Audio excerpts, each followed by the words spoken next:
Bonsoir, ce soir je fais une vidéo pour vous parler du mental conceptuel. Vous expliquer un petit peu ce que j'en ai compris. Alors, le mental conceptuel, comme le nom l'indique, sa fonction c'est de conceptualiser. Il sert à conceptualiser, c'est-à-dire notamment à identifier en fait, à identifier tout ce qui appartient à notre champ de perception de la troisième dimension, donc le monde matérialiste. Donc c'est quelque chose que par exemple un enfant qui naît n'a pas, ne possède pas.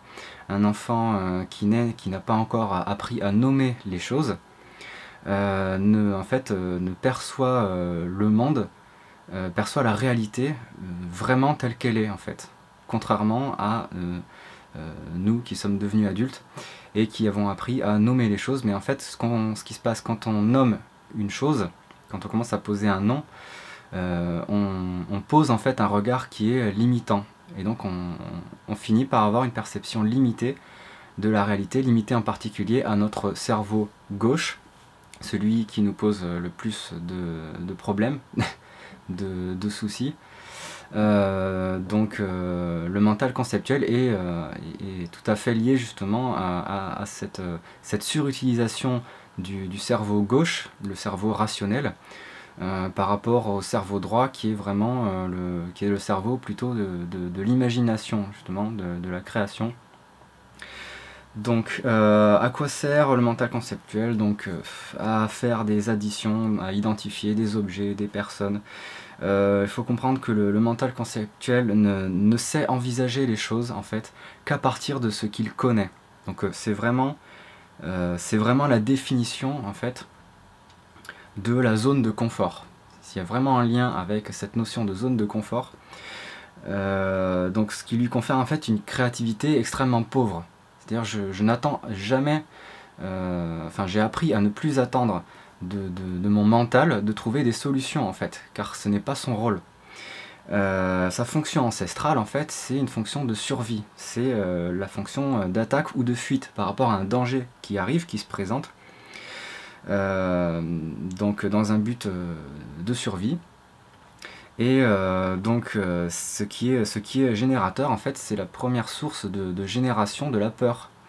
D'ailleurs je ne sais pas s'il y en a d'autres. Pour moi dans ma compréhension actuellement, la notion de peur est vraiment générée par ce mental conceptuel qui ne peut s'empêcher en fait d'envisager les pires des situations dans tout ce qui peut nous arriver dans notre vie et de générer des peurs sans arrêt, sans cesse, pratiquement. Voilà, donc il y a quand même quelques aspects positifs à ce mental conceptuel. Donc il nous maintient en vie, c'est-à-dire que c'est celui qui est capable de faire en sorte qu'on se souvienne où on a posé les clés, de faire en sorte de savoir que si je saute par la fenêtre, hein, je risque de mourir. Donc voilà, il a vraiment cette fonction-là qui est intéressante, mais pour moi la fonction qui est vraiment la plus intéressante de ce mental conceptuel, c'est la fonction de visualisation. C'est-à-dire qu'il va permettre la visualisation qui va être une base, qui va permettre d'être une base à la loi de l'attraction en particulier. Donc pouvoir permettre de se visualiser dans l'avenir, même si comme je l'ai dit, ça sera toujours par rapport à des choses, à des notions qu'il connaît. Mais bon, c'est quand même sa fonction que je trouve la plus intéressante. Et donc les aspects négatifs, j'en ai déjà parlé, donc c'est la génération de la peur en fait, je reviendrai un peu plus loin, et donc la création en fait de cette perspective limitée d'une réalité 3D matérielle en fait, matérialiste. Et donc également la perception de l'illusion de ce qu'on appelle la zone de confort, c'est-à-dire de tout ce qui est connu. Tout ce qui est connu est rassurant, et tout ce qui est inconnu, par définition, va faire peur au mental conceptuel, car il ne connaît pas, et donc il faut se méfier, il faut faire attention. Donc la solution que j'avais notée, que j'essaye de mettre en œuvre actuellement, c'est de réapprendre à utiliser ce mental pour ce qu'il est, c'est-à-dire un processeur de base de la réalité 3D. Voilà, c'est comme ça que je le définirais finalement, un processeur de base de la réalité 3D. C'est pour... il a juste cette utilité en fait. Et donc surtout ce qu'il faut faire, ce qui est important, c'est de ne pas en attendre selon moi.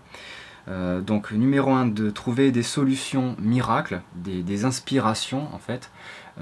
Plus j'avance, plus je comprends que les solutions, les idées de génie en fait ne viennent jamais, ne peuvent pas venir du mental. Il est incapable de faire ça. Donc soit ça vient du cerveau droit, qui est sûrement en relation avec beaucoup d'autres choses. Et en particulier, moi je pense que les inspirations viennent de plans plus élevés, en particulier le plan causal, ce qu'on appelle le plan causal. Voilà, donc c'est plutôt une source de faux problèmes, généralement. Donc ce que j'apprends à faire, moi, c'est à le laisser faire, en fait, à l'ignorer. C'est-à-dire que ça ne s'arrêtera jamais, ça ne sert à rien de lutter, en fait, contre toutes ces peurs. Apprendre à le laisser faire, à l'ignorer, rester toujours dans le rationnel, dans le moment présent en fait, et dans le ressenti. Donc voilà, rationnel, ressenti, c'est-à-dire qu'est-ce que j'ai en face de moi, qu'est-ce qui se passe là maintenant en fait. J'ai peur qu'il se passe quelque chose, oui, mais est-ce que ça existe? Non, ça n'existe pas encore, donc je n'ai pas à me focaliser sur cette peur, ou du moins si je le fais, ça va forcément m'être néfaste, de par la loi de l'attraction, malheureusement, ce qui se passe beaucoup. Donc voilà, c'est beaucoup plus important selon moi de savoir, d'apprendre à rester dans le rationnel, dans le présent, et à laisser parler ce mental, et finalement au bout d'un moment on l'oublie en fait. Voilà, on sait qu'il est là, on sait que toutes ces 10 idées sont là, mais on n'est plus focalisé dessus.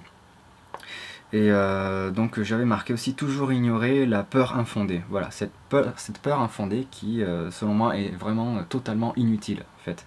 C'est-à-dire je suis en train d'essayer d'expérimenter le fait de pouvoir vivre sans peur. Est-ce qu'on peut vivre sans peur? Certaines personnes, certaines sources d'inspiration pour moi vont dans ce sens-là.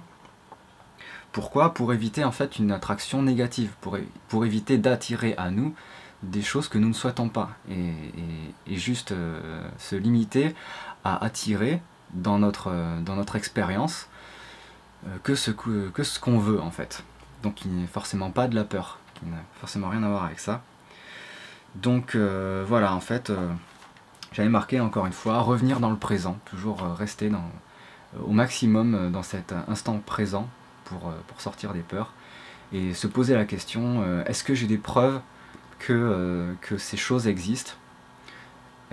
Voilà, en fait, essayer de se servir du mental à son propre jeu, en fait. C'est-à-dire lui poser des questions comme ça, très précises. Est-ce que j'ai des preuves en face de moi que ce que je pense qui va arriver, qui peut m'arriver, existe? Et donc là, la réponse qui va venir forcément, dans la plupart des cas, c'est non. Même si j'ai des preuves, j'ai toujours la possibilité, en fait, j'ai toujours le choix, mon libre arbitre, de faire comme si ça n'existait pas. Donc ça, on va dire que c'est une perception un petit peu avancée, dans laquelle je reviendrai peut-être dans d'autres connexions, puisque là on se dirige en fait vers la loi, vers des choses du genre la loi de création de réalité, loi de manifestation et saut quantique. Donc j'essaierai vraiment de développer tout ça dans d'autres vidéos. Là je voulais juste faire un point sur cet ami ennemi, voilà, avec qui on doit apprendre à vivre, qui est notre mental.